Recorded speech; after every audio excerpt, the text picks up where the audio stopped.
In her will, heiress Gail Posner left $3 million for the care of her pet, Chihuahua.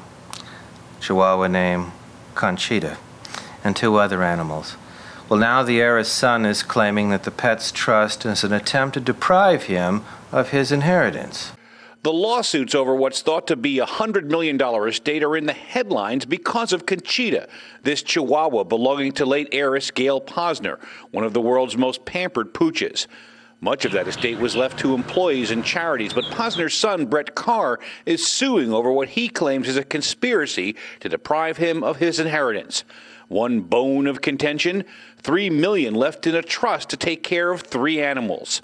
He is outraged. He feels he's been totally taken advantage of, totally abused. Outside the Miami-Dade courthouse, it wasn't hard to find opinions. You know, regardless of what kind of relationship the mother had with her son, the money should go to, you know, a family relative or somebody like that, you know, not a dog.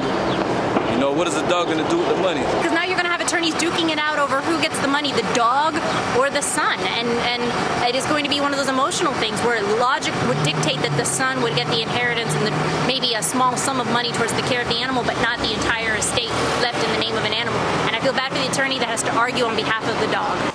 Of course, the dispute over Conchita the Chihuahua raises an interesting legal question. Is it legal to actually leave your estate to an animal? Well, it depends on what state you're in, and in Florida, the answer is a qualified yes. Florida has a statute that specifically authorizes trust for the care of pets. It's one of the minority of states that has that. Expert Frank Adams says Posner's will appears carefully drafted, since the money also goes to maintaining this exclusive mansion on Miami Beach, where the dogs now live. So the fight likely won't be over the dog provisions.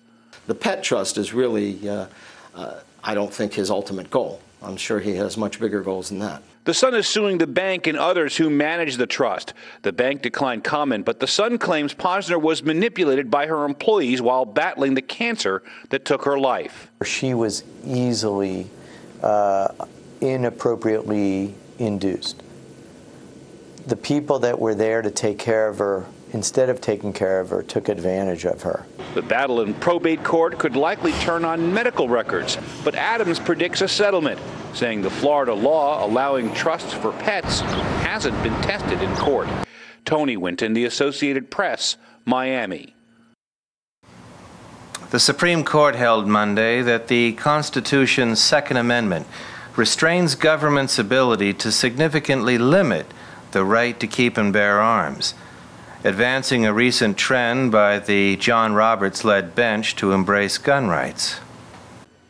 The Supreme Court ruled Monday that the Constitution's right to keep and bear arms applies nationwide as a restraint on the ability of the federal, state, and local governments to substantially limit its reach. Former police officer Adam Orlov opposes the gun restrictions. All we do with laws like this is make it so that the more law-abiding you are, the more law-abiding you appear to a potential criminal, the more you're signaling to that person that you are defenseless. The justices, by a narrow 5-4 margin, signaled that less severe restrictions could survive legal challenges. Supporters of strict gun bans say they offer some help in cities like Chicago that see a lot of gun violence. When you don't have a gun in your house, you're not even thinking about violence.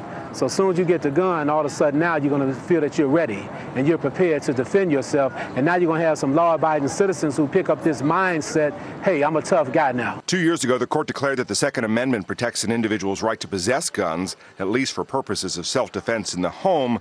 That ruling applied only to federal laws. It struck down a ban on handguns and a trigger lock requirement for other guns in the District of Columbia. Matt Friedman, The Associated Press.